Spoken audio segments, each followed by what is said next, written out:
Ladies and gents, welcome back to another Engineers podcast. Today we're joined by Preply and we're joined by two of the directors of engineering and platform, Igor and Vadym, who are going to be talking to us a little bit about the business. Preply are an online language learning platform or tutor platform. And we've got some really cool takeaways that we're going to be talking about. I think in today's technology world, there has been a huge shift from web to being mobile first, and consumer or user behaviors driving that. So, we're going to explore that a little bit more with the business and how Preply had to manage some of their technology changes alongside that. We're going to be deep diving into their engineering culture, characteristics of product engineering, and what they look for in people. But I'm going to let Igor and Vadym do quite a lot of the talking here. I'm just setting the scene on two great people, great business, come to join us about what they're doing, what they're building. So thanks, guys, for coming to join us. Igor, do you want to drop us an intro from your side first, and then Vadym will follow with you? Yeah, absolutely. We'll be happy to. So I work at Preply for around 6 years so far. Currently, I'm leading the platform tribe, and for Preply, that's the group of teams that are responsible for the backstage. So we're responsible for the architecture, stability, dev experience, and best practices, and so on. There are like 5 teams right now. One's responsible for the front end side, back end side, together with infrastructure. We call it S3. We have like teams that are responsible for experimentation, which basically how we measure like performance of the product development. Currently, we start working with measuring marketing and some other initiatives, and we have several more teams there. Yeah, that's basically what we are doing, and I'll pass the words to Vadim. Thanks, Igor. Yeah, my name is Vadym. I'm Engine Director at Preply. It's nearly 3 years as I joined Preply, and I'm leading currently part of the engineer organization. Specifically, is our growth part of it. And the teams that I'm working primarily are the ones are at the beginning of the funnel on how we acquire new users to our platform, and as well as how we work with our marketing stakeholders in how can we scale our business and expand this geographically. So that includes like working, taking care of SEO, working on different ACM optimizations. And on top of that, I'm also leading our mobile app teams as we have a presence on different platforms, including our mobile app. Okay. And is there crossover between both of your divisions? I would say we interact, but in terms of the business, we try to structure the teams to minimize unnecessary dependency. So teams usually collaborate closely within the tribe, but tribes itself, we try to build some interface between tribes to minimize those dependencies between teams. Yeah. Okay, understood. I think that is a pretty common methodology nowadays. I've seen some phenomenal businesses go and scale with that tribe mentality. Mentality, maybe not the right word, but tribe structure, if you like, and autonomy within those tribes and building upwards. So I think that's quite a common modern way of working. It'd be really good to get from maybe you, Vadim, a bit of background into Preply. I've given a small intro, but a fantastic business. So give us the backstory to that. So Preply started in uh, 20, 2012. It was initially started by three co-founders, and later on, the team has grew to what is now 2024, and we're like 700 people. I think for the past probably like 6 years, 6 to 7 years, you can correct me if I'm wrong, but like the Preply has been continuously growing in number of engineers and the scale of a problem that we're solving, and also like geographical expansion. So initially, the company has been funneled with the office in Boston. Then they moved back to Ukraine. There was one of the main offices in Kiev, and then few years ago, Preply has expanded to Barcelona. Spain, and that's where we have one of our offices right now. So we actually hiring people across different locations. Some exceptional growth. There's been some changes in there as well.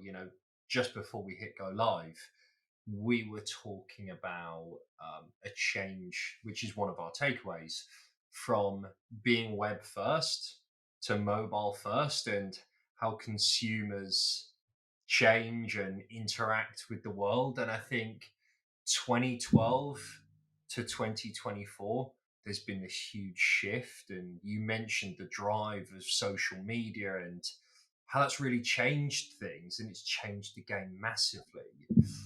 So, do you want to talk to us a little bit about that journey that Preply have really been on Yeah. over the last, let's just say, 5, 10 years, and how consumer behaviors or user behaviors have really changed that have meant that your technology has had to change with that? Talk to us about that journey. Right. Well, Preply always positioned itself as a marketplace to help, for students who are looking to find a tutor to learn a language, and we're the biggest marketplace out there to highest rated tutors, and the biggest supplier in terms of tutors and most qualified ones. And initially, the platform started as a web application. We still have primarily like our web application as a main platform, but we've seen a huge pivot in terms of like user behavior once the mobile phones got a more adoption across the world. We also see that there are some countries that are primarily mobile first, where all our users are discovering new services and new ways of learning and getting new information through the mobile phone. So we've seen that pivotal point, and we created a mobile app. It started maybe like 5, 6 years ago. We started as a mobile app. We already started building our presence on mobile web, and we started creating the mobile app and discovered that users started to engage more and more. And for the past 5 years, we've been continuously putting more effort there, and we've seen that users started to adopt in the app. It's not only that they enjoy experience on the app, but also we see this as an additional channel on how we can acquire new users and how can we, be present in some of the countries that are primarily app first. Okay.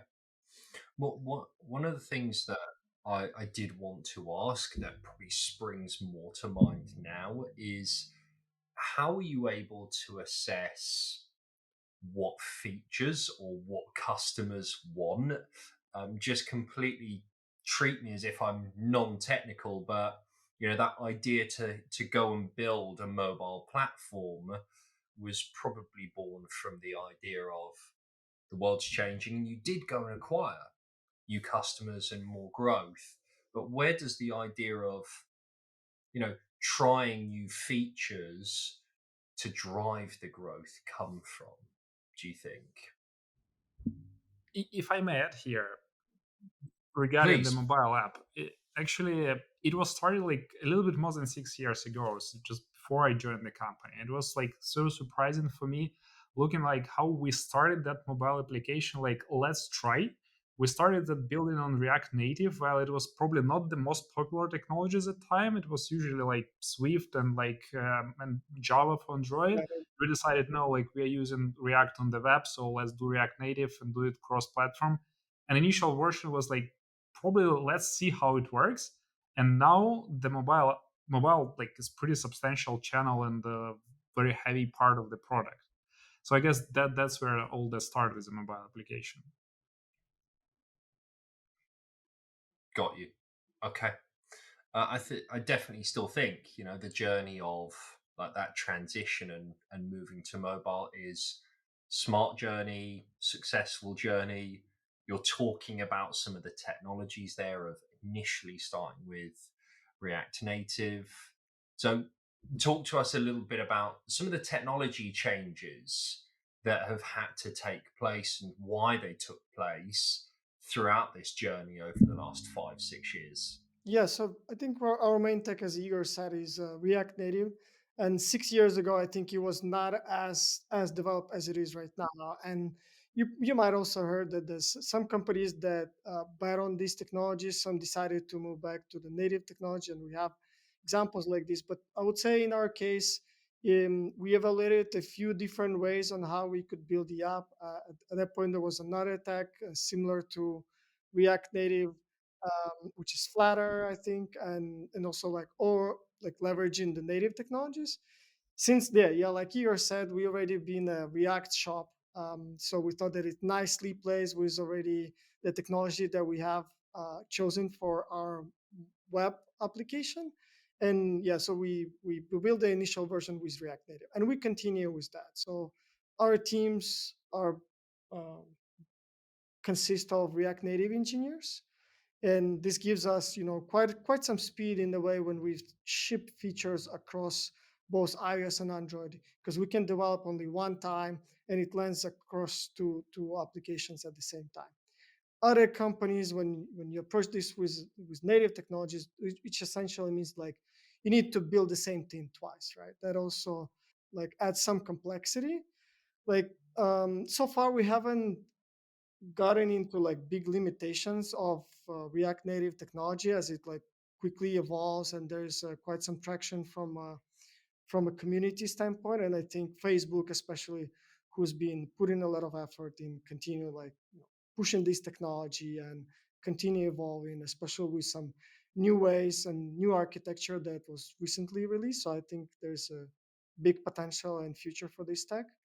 Um, Also, like since we leverage the same backend across mobile app and web, we also leverage very similar ways of how we interact with our backend. So this gives us some consistency, I would say, in our engineering. Igor, how's the platform side evolved over the last 5, 6 years since you've been with the business? I would say pretty substantial. I will start from the point that like the first DevOps in the company joined probably like a couple months before I joined the company. Before that the company exists for like 6 years or so far, and it was like pure DevOps culture at the time. Like engineers was responsible for the whole stack, starting from building and deploying. It was not ideal dev flow probably because engineers was very involved in product development and didn't have enough time to invest in CI/CD and so on. But it was working, and like product was already there. But 6 years ago, more or less, we started to build in that concept of the platform side of the company. So we started treating that like productivity of engineers as a resources that we can improve. Stability of the platform is another resource that we should maintain. And like first we created DevOps team, and it was like tremendous improvement that team done in the first year. We initially created the proper CI/CD from the point when we were deploying system manually twice a week. We end up during the year we ensured it to the point where deploy was happening automatically, uh, based on the like GitHub flow. We just merged in master it being deployed. We migrated to the Kubernetes. We had the proper stage environment that was pretty independent for each branch you create in the GitHub compared to the having like static stages we used before. So I said that like first year or maybe year and a half, it was very big changes in the way we operate. In 2 years, we ended up to the situation where we were deploying around like 100 times a day, if you consider like both front end application, backend side. So it drastically improved the velocity we iterate. That was the first milestone from what I remember being at Preply in terms of evolution of platform. The next one was once we start treating the reliability and stability of the Preply more seriously. Before that, we had pretty shared responsibility between all product engineers, tech leads in terms of like how to react to the incidents, what is a good stability, what is a good latency. But we never had like pretty good measuring about that. And at some point of time, we realized that now is the point when we need to guarantee like high quality of reliability of the service to our customers. So we introduced the S3 team with like the only primary goal of the team was like keep Preply stable and reliable. Like the first what we did, we start measuring like stability of the system and the latency of the system. I would say it was not the best numbers at that time, but we were lacking in monitoring. We were lacking in our skills how to manage incidents. Sometimes we spent like 2 hours with Preply down because we just debugging what's going on. We didn't have all needed dashboards and metrics to know what to do with the system. But pretty fast, like probably like 9 months, like it definitely was less than a year, where we end up to achieve 4.9 in stability, which pretty reasonable number for that type of product.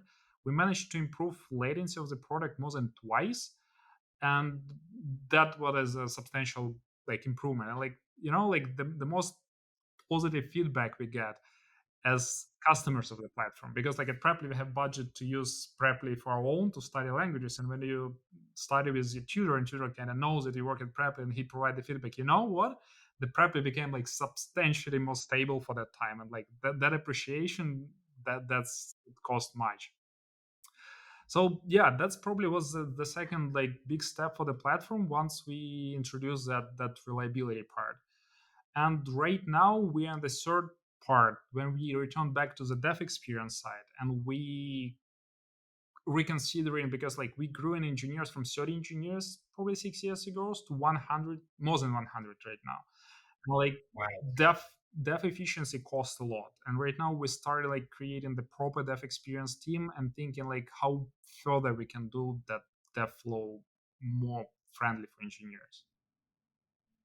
Yeah. Yeah, in terms of I yeah, go on. I was going to say I've definitely seen that shift now over the last few years where we've gone through that reliability shift. We're now in that developer experience shift. I'd be really keen to know, even from both of you, after your next point, Vadym, um, what's on the roadmap for the next 12 months and thinking about how you want to maybe improve the platform. If you can share that information, that would be really insightful to learn that. But go to your first point, Vadim. Sorry. I just want to also like describe like similar kind of like steps from what we've gone through the app. Yeah, Like please. I think because like as the platform, the app also has been evolving quite in a similar way, right? So initially it started like as a single team with 2 or 3 team members initially. Then like around 2020 first, we doubled the team and we got to like ramped up to 8 engineers, and it was I think at that point like maybe like 10% of our engineering overall dedicated to app.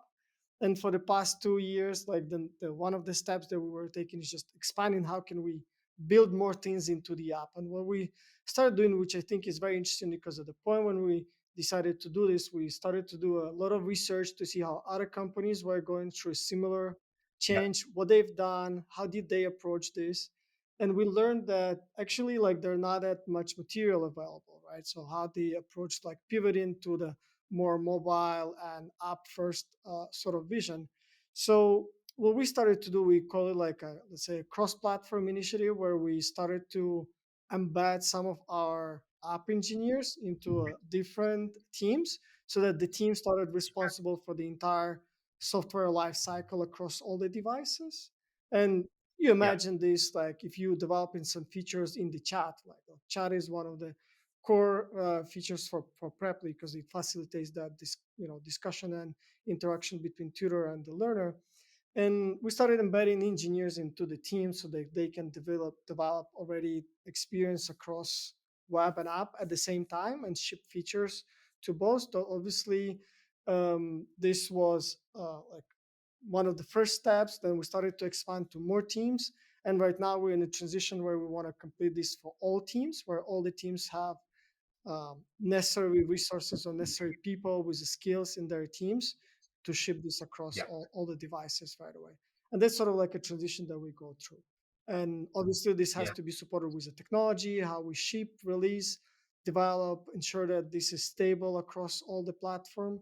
This also includes like how do we ensure that what we're running is actually working and bringing business impact, right? Like typically we use like A/B tests, and in this case, we also pivot our a bit of like strategy, because we run A/B tests previously on different platforms separately. Now we have to run them on at the same time across all the platforms. Got you. Yeah, I've spoken about a number of different ways in which companies have adopted different styles of how they build teams. I touched on the tribes part earlier, but I think, mob programming, cross-functional teams. I love that idea of almost like a full life cycle team, people that can solve problems in different areas of the product. I do see it as a little bit of a productivity hack, ability to knowledge share, different perspectives. So for me, that makes a lot of sense on why companies would go about building teams that way. Can we talk about experimentation culture? Because this is a big thing for you guys, from what I understand, and it goes back to that point of being able to understand what customers want. And I think you've used experimentation culture as quite a powerful tool to drive innovation in the business. So talk to me about that, guys. Yeah, I mean, I can start, and I'm sure Vadim can add more from his experience on it. Experimentation been at Preply, I guess, almost since existence of the company. At least when I joined, it was already here, pretty in the root of the nature of the company. So, like, the key problem it was solving is like how we can ensure that what we are doing matters, because we can develop any kind of features, but in the end we need to know that it's needed for the customers. So that's one problem we are trying to solve by experimentation. Another problem or challenge that we have is the company grows. That's great, but it grows by multiple factors. Some because we do some product improvement, some because we do some great in SEO, in paid marketing. The general ad tech market is growing. That's part of our growth as well. How we know which part of the company contributes how much to the growth, where to invest more. So that's another question. We need somehow to measure it to make a decisions. And like initial approach, it was pretty more or less standard A/B testing you may expect. I may briefly explain what it did, but I assume like majority of people knows that. So we just have two versions of Preply of the features, and we statistically compare the business metrics. If the second is the new feature shows better business results, we scale that. If it's not, we just delete it. And by the way, that opportunity to remove features that don't prove the business value, add the third value here, is that we keep our product as simple as reasonable. So we don't keep features that don't bring value. That's why it helps to code the code cleaner and make it easier to maintain what we have. And the first version of A/B testing was we just launch an A/B test, calculate statistic, and make a decision. It was working pretty well. We were living with that for quite a years. But the key challenge we had at that time, that as a company, we were more inclined to develop pretty big size features. By big size, I mean something we were working for a couple of months, maybe up to the quarter. And then we see, launches A/B test, see does it work or not. The problem was that the feedback loop was pretty long. So you invest 3 months of the whole team or maybe a couple of teams and then realize, oh, it doesn't work. So we need to do another iteration. So we were quite slow there. We were working with some top players on the market who are doing great A/B testing on bigger scale. And we had come up to the next iteration of A/B testing and prep. And we said, like, now we want to do small iteration. 1 to 5 business days work of the team. We do some proof of concept, we deploy and see if it works or not. It was great in terms we managed to have that fast pace of feedback loop. That was perfect. But it was like one substantial problem there, that we were not able to innovate on the big changes. So people were afraid doing the big changes to the system because everyone was so focused on those small incremental things. And during that period, it was like some middle step when someone from data team start challenging, like, okay, you're doing a number of A/B tests, but how you know that in total it brings some value to the company? And there will we come up, okay, we can create some like global holdout group, meaning so like we select like 10% of customers who would see the old version of Prep. They will see absolutely no change. So like the whole year is the same version of the website. Remaining 90% see all new shiny features we develop, and in the end of the year, we managed to compare the results. And we were so unpleasantly surprised in a couple of months when we realized that the cumulative results were there, but it was negative. So it was like negative 4 or 5% we managed to deliver in like several months of product development. So everyone was kind of disappointed. And we started investigating what's going on, because product team's doing a great job, but we have bad results. We realized some substantial issues with the statistics, with the way we launch A/B tests, with the technology, and we fixed that. And in the first year, we managed to achieve something around like several percent growth. The second year, it was around like more than 10% growth just because of those product A/B testing. And at that point of time, Okay. it was doing pretty well, except the point that was people was avoiding doing big changes. So it was one problem. Another point, people was avoiding fixing some minor UX issues. So you have some like not exceptional experience here, some small bug here, but teams were not inclined to fix them unless it's deliver value. And usually you cannot prove it in short-term A/B tests that those small bug fix will bring the value. What's your secret sauce and your advice to getting A/B testing right, in your own opinion? The easiest one, just trust statistics and don't think you are clever than mathematics. So what we are trying to do, we are overruling some basic statistics rules, thinking that we know that's business, we know how to do it better, but in then you just make a lot of mistakes. So that's the first one. The second one, try to measure cumulative effect. So once you have that like measurement of the overall result during some period of time, and you align key stakeholders around that metric, not individual A/B tests, but cumulative results, so that will bring the success to the company. Yeah, just to add, I think I 100% agree with what Ihor just said. Right, it is important that if you invest in A/B test and you believe like right, you want to use data to guide your decisions, you gotta trust the data, right? Of course, like you continuously evolve, you learn new ways how you can calculate and be more precise. But yeah, the data, the more data you have, and the more you kind of build specific metrics that you want to look at. In our case, like we have our North Star metrics that we look at. There are obviously some guardrails, just like you want to ensure that it's not only bringing like the increasing the North Star metrics, but also it's not decreasing some guardrails metrics, right? So you need to look at it from a different perspective. And I think like sticking to this, following these, let's say, rules is extremely important, so you don't try to hack the system and fall back to non-decision, not data-driven decision-making process. And I think that was a crucial point for us, just to be consistent in that way. What was very important is that Igor and his team was behind this and essentially like providing a lot of resources, educating the team in how do we make decisions, how can we look the data. Obviously, like there's not all A/B tests are successful, so then you start diagnosis Yeah. like, well, like, what's going on? I mean, like it seems like an obvious feature that the user should benefit from, and then you are surprised, obviously, Yeah. because your hypotheses are actually not validated. And in some other ways you think like, oh, actually, someone brings an idea in the team.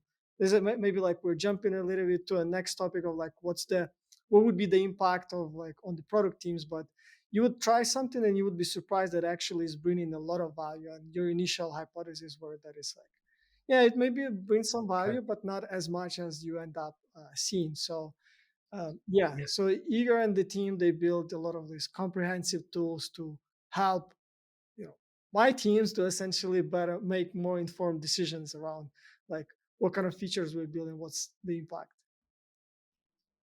I'm going to pick both your brains on some A/B testing after. We won't bore the audience for that. But you touch on a good point, data driven decisions. So now I want to drive a bit with that data and understand, how have you improved the Preply product with that data that you've got from experimentation culture? I would say it's like multiple factors. So like we use data not just for the product experimentation. We use it like across the whole Yeah. company in making decisions. From one point of view, in terms of product A/B testing, so that's what you see on the prep. Almost like everything right now, that's like everything was we're doing like, comparing to what we had like 6 years ago or even more. So we constantly was trying. So that's the last stage that I was stopping on. It was like the stage of incremental improvement. So we had the product and we tried to polish it. And at one point of time, we realized that like, okay, that's the point. We need to do something bigger.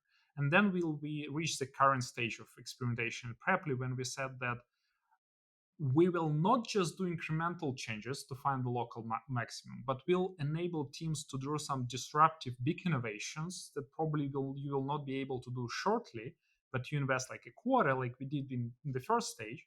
But on top of that, we'll apply the proper incremental improvements. So once we do some big changes to the product, like for example, a year ago, it was pretty debatable decision initially. Should we change from the pack model where the customers purchase a number of hours to the subscription when just subscribe and then have lessons with the tutors? And in advance, you would not be able to do it with small incremental changes. It's pretty big change to the product. But the company was empowering the product teams to say like, okay, you're doing that change. You have like quarter, you have a 2 quarters just to do that. You deploy that, it shouldn't harm the business, but after that we'll start incremental, what we already can do well. And by incremental improvement of those change, we can do first innovation, then make this innovation work. After that, like most recent thing that all product teams was involved in do it perfectly was rebrand. So now the Preply looks very differently. And that's what initially we have not been able to do. And now we're in the stage to incrementally improve that over time to make it even better than what it was of the first version. And yeah, that was a product part. But what we are trying to do apart from that and where to apply A/B testing is like other spheres. So right now we try to deploy that to the marketing side because we have like as a lot of marketplace, we invest a lot of portion of our budget to the marketing, and we need somehow to ensure that we do it efficiently. So we try to apply some statistical approach to the way how we measure the cumulative effect of some changes to the marketing campaigns, how we know how to separate budget between AdWords, Facebook, TikTok, or something like that, how we can prove that and ensure that we have the track of record over the time. So I guess for us right now, that's a big field that we have some system there, but it's not as mature as we have right now in product, and we invest in there with potentially very high opportunity there. Apart from that, we apply the same on the platform side. So whenever we do some technical changes, we try to measure that. We try to measure it with A/B tests. For example, like recently we were curious about, does it make sense to make Preply a bit faster for some remote regions? So like our key markets right now is US and Europe, and the Preply works very fast in those regions.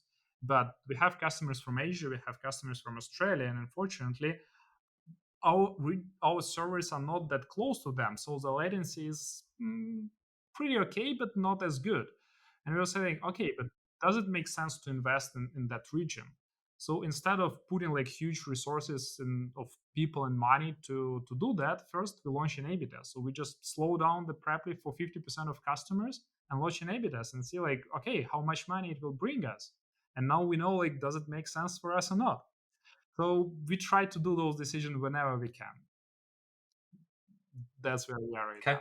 I like the honesty there. In truth, I hope you get the right results from that. But no, I think they're really good indicators as to, and I can see now how and why the business would use that data to drive like a financial investment into that region as an example, if it makes sense. And I think that does go back to your experimentation culture. You have a hypothesis, you might have some assumptions, but the statistics don't lie for you. So, following that model, not getting too excited by emotion, I can see how that's been really powerful for you guys. Good for you. Yeah. Good for you. This also impacts like how product teams are obviously like reacting to this and how they use this data. Yeah. Is just to double click on this like forming hypothesis, and you'd form a hypothesis, but you're not sure what's going to be the impact of this, right? And so A/B testing is a great way to validate your hypothesis and see if this really works or not. At the end of the day, we're building a global product that is used by customers all across the world. So they have different preferences, different ways of interacting and engaging with the product. And sometimes we may not have a full picture or understanding of what exactly the pain points, and A/B test gives us some good insights whether we have a clear understanding or not. obviously A/B test is like one way of data-driven decisions, but like if you fall back to let's say how the by the book you need to do both like quantitative and qualitative analysis, right? So Yeah. we gather the data through the analytics and statistics, but there's other dimension that we also use at Preply extensively just to compare what the users actually say and how they interact with the product. So then we combine the two and we have a better picture of like, okay, what are we building, what are our hypotheses, how can we validate and ensure that that we're building the best product. Short, sharp, and punchy. What should we expect, be it tech or product, from Preply in the next 12 months over the course of 2024? It's a great question.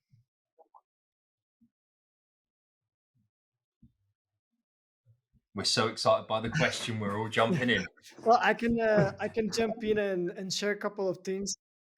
So definitely more new things in the app, more investment there. So you're definitely gonna see that the app you'll be able to do absolutely everything that you can do on the web, but also in the app. So we try to bridge as many gaps as possible. So that would be one thing. The second thing I would say is like measure investments and how we can leverage AI and how we can help our learners and tutors to learn the language more and leverage this technology. This start with like some lessons plans and some lesson insights. That is something that we recently rolled out that helps for learners and tutors to understand, okay, what are the topics that they discussed, or understand for learners like how much time did they speak during the class, so they can use this for their future learning and during next interactions with their tutor. So I think there will be more and more things like this that we're gonna invest into and how we can leverage this tech. So I think these are the two biggest things. EduTech is ripe for like AI innovation, if you like.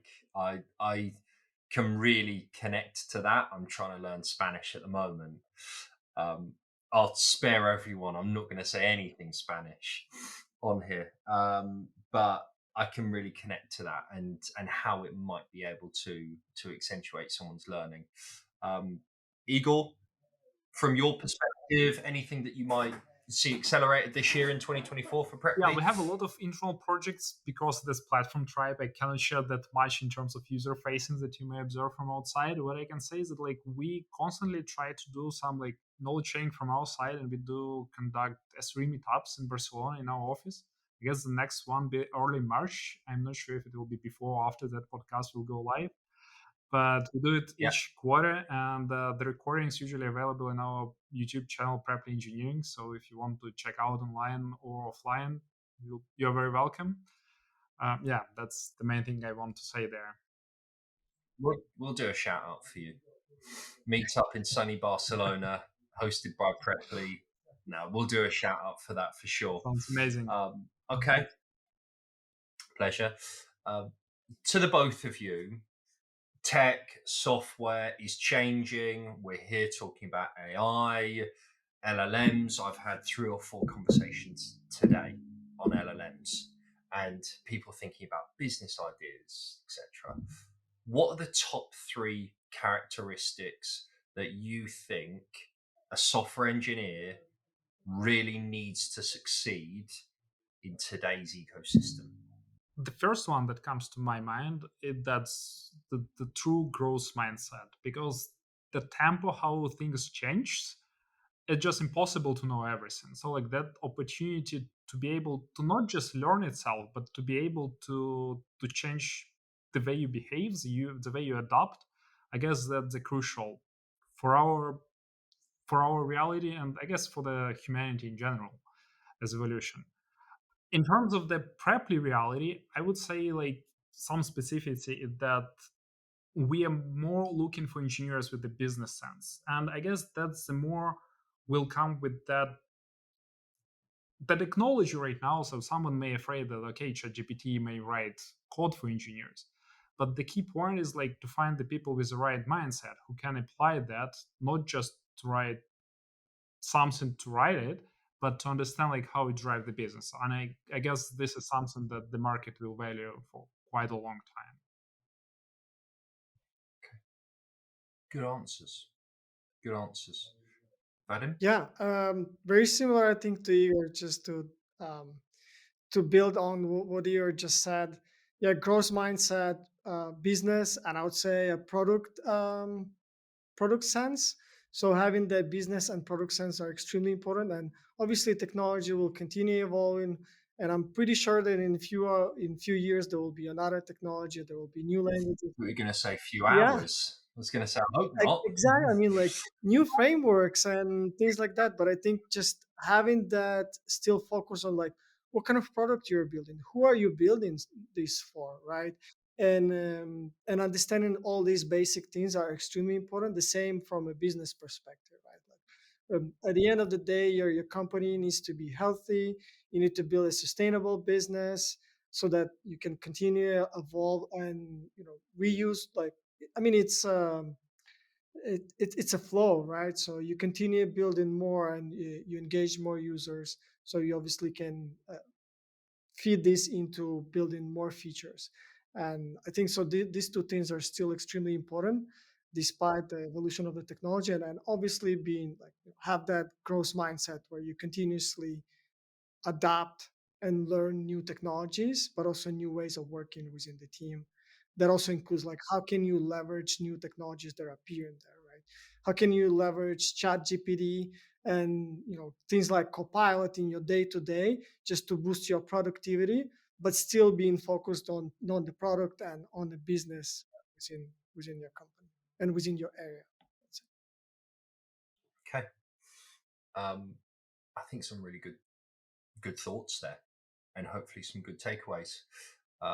We're going to give you a shout out for sunny Barcelona and the meetup, but it'd be good to get a shout out for what Preply are looking to hire into their teams for the course of this year. So use this as a forum to speak about some of what you're building this year and in what locations. Nice. Yeah, we have quite a numerous set of roles open at Preply, and we hire across multiple locations. So we hire in Barcelona, Kiev, and London. So these are the three locations where we hire engineers. Um, we have open roles for engineering managers. We have roles for backend engineers, front end engineers, React Native engineers. We have a bunch of platform roles. Igor can add to that. Uh, yeah, overall, we are looking for people to join our teams in these three locations. Yeah, I can add that those things that I was talking about, if you want to drive how to measure and evolve the experimentation product and marketing and platform, we have like two position experimentation team, one for more data research side, another one for more like engineering position. And we have engineer manager and S3 position to the S3 team that is doing all that amazing platform stuff. So we're supporting Nice. like ever growing like system, which the load of the system just double, triple each year. So it's pretty amazing place to gain experience and at the same time to apply it to the business. So there's going to be a link below for that, and there'll be a link below to the meetup as well. I can guarantee that. So take a look. Vadim and Igor, thank you so much. I think for everyone listening, it's a business that's grown at a phenomenal rate. And if you're looking for an opportunity at a product first business that are doing some awesome things, I love the experimentation culture, modern technology stack, clearly some very bright people. I think it's a no-brainer to go and look at these guys. So please have a look in the link below. Vadim, Igor, huge thanks for coming to join us at Engineers. I've thoroughly enjoyed it. I hope you two have. I hope everyone Absolutely. else has as well. And as always, like, share, subscribe, share with your friends, colleagues, to listen more about what these guys and girls are doing. So big thank you from both of you, and I'll be tuning in to see how you guys are doing. Amazing. Thank you Thank so you very much for having us. much. Hey guys, thanks for watching this episode. Massively appreciate you listening and checking in with us. If you want to find out more about us and what we're doing, please check us out on social media. What we're trying to do at Enginears is build a community to drive knowledge sharing and experiences. On Twitter, we can be found Enginears.io. It's no underscore. We've also got a website which is enginears.io. These links will all be posted in the description. Any feedback and comments are massively appreciated. We're always looking to improve on where we can. Thanks, guys.